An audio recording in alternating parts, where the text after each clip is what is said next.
तो आज हम नमस्कार दोस्तों।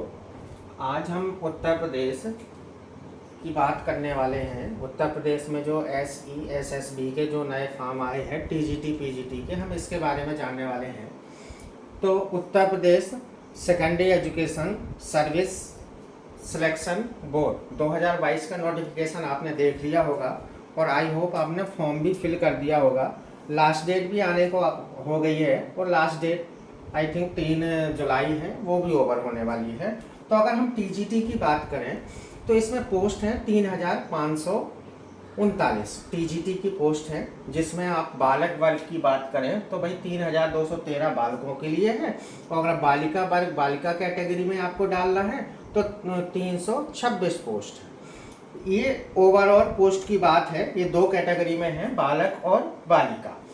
अब अगर हम इसी के अंदर और आते हैं बालक वर्ग में या बालिका वर्ग में, तो इसमें कई सारे सब्जेक्ट हैं आपके, साइंस के भी सब्जेक्ट हैं आपके, आर्ट्स के भी सब्जेक्ट हैं और भी आपने कई सारे सब्जेक्ट देखे होंगे। तो हम पर्टिकुलरली आज आर्ट्स के सब्जेक्ट यानी सामाजिक विज्ञान सोशल साइंस आप जिसको बोलते हैं, इसकी बात करने वाले हैं।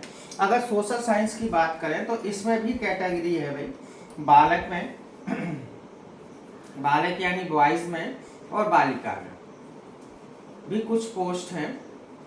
अब बालक की पोस्ट की अगर बात करें तो 337 है, सोशल साइंस की बात कर रहा हूं मैं, 337 है। और अगर बालिका की बात करें सोशल साइंस की तो ये 46 है, यानी 46 पोस्ट है। तो ये बालक सोशल साइंस की है, SST आप जिसको बोलते हैं। इसमें बालक की 337 और बालिका की 46 पोस्ट है।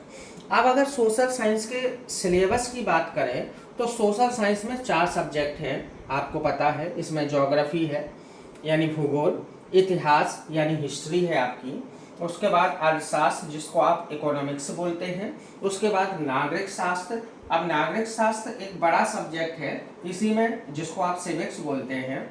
अब सिविक्स में क्या है भाई, ये पॉलिटी को इन्होंने लिया हुआ है। आप पॉलिटी बोलें या आप पॉलिटिकल साइंस बोलें या कई सारे लोग इसको पोल साइंस बोलते हैं। तो ये 4 सब्जेक्ट हैं आपके सोशल साइंस में।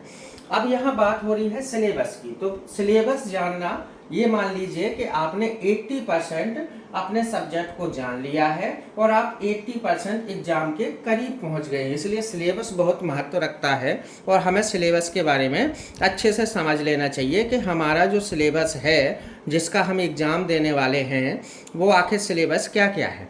तो अगर सोशल साइंस में 4 कैटेगरी में बटा हुआ है, अब आपको 4 सब्जेक्ट में से कोई 2 सब्जेक्ट का कॉम्बिनेशन बनाना पड़ता है और एक कॉम्बिनेशन आपके BA के सब्जेक्ट, क्योंकि आप सोशल साइंस है तो सोशल साइंस से BA ही की जाती है।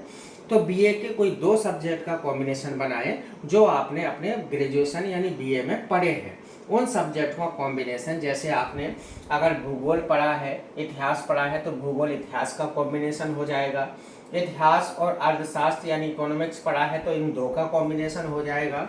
आपने अर्थशास्त्र और नागरिक शास्त्र पढ़ा है तो इन 2 का कॉम्बिनेशन हो जाएगा। भूगोल और नागरिक शास्त्र पढ़ा है तो इसका भी कॉम्बिनेशन हो जाएगा। इतिहास और नागरिक पढ़ा है तो इसका भी कॉम्बिनेशन, यानी आपको 2 सब्जेक्ट लेने हैं और उन 2 सब्जेक्ट का कॉम्बिनेशन बनाना है और उनके सब्जेक्ट आपको, उनका सिलेबस आपको जानना है और फॉर्म में फिल करना है। तो मैं यहाँ पर 2 सब्जेक्ट का कॉम्बिनेशन बनाने वाला हूँ, ये लास्ट के 2, जिसका नाम है इकोनॉमिक्स और सिविक्स। मैंने इन 2 का कॉम्बिनेशन बनाया। अब मैं इन 2 के आपको सिलेबस के बारे में बताऊंगा कि आखिर इनका सिलेबस चयन बोर्ड ने कैसे दिया है। उत्तर प्रदेश सेवा चयन बोर्ड या उत्तर प्रदेश माध्यमिक सेवा चयन बोर्ड भी बोल सकते हैं, या आप Uttar Pradesh senior education service selection board भी बोल सकते हैं। तो आप जो चाहें वो बोले इसका। तो हम इकोनॉमिक्स और नागरिक शास्त्र के सिलेबस की बात करेंगे। इन 2 का कॉम्बिनेशन में BA के आधार पर बना रहा हूँ। तो इन 2 का अगर सिलेबस की बात करें तो आपने देखा होगा कि जो सेवा बोर्ड ने जो इनका सिलेबस बनाया हुआ है बड़ा हौच पौच है, समझ ही नहीं आता। कई जगह उस सिलेबस में ऐसे ऐसे पॉइंट हैं जो कई बच्चों को कंफ्यूज करते हैं। तो हम इन पॉइंटों के बारे में जानेंगे और इनके सिलेबस को डिटेल में समझेंगे कि आखिर हमें इन दोनों के सिलेबस में पढ़ना क्या है। तो आगे बढ़ते हैं। अगर हम इन दोनों के कॉम्बिनेशन की बात करें तो नागरिक शास्त्र, जिसको आप पॉलिटी बोलते हैं, इसके सिलेबस को मैंने 8 खंडों में बांटा हुआ है, 8 भागों में आपको जानना है।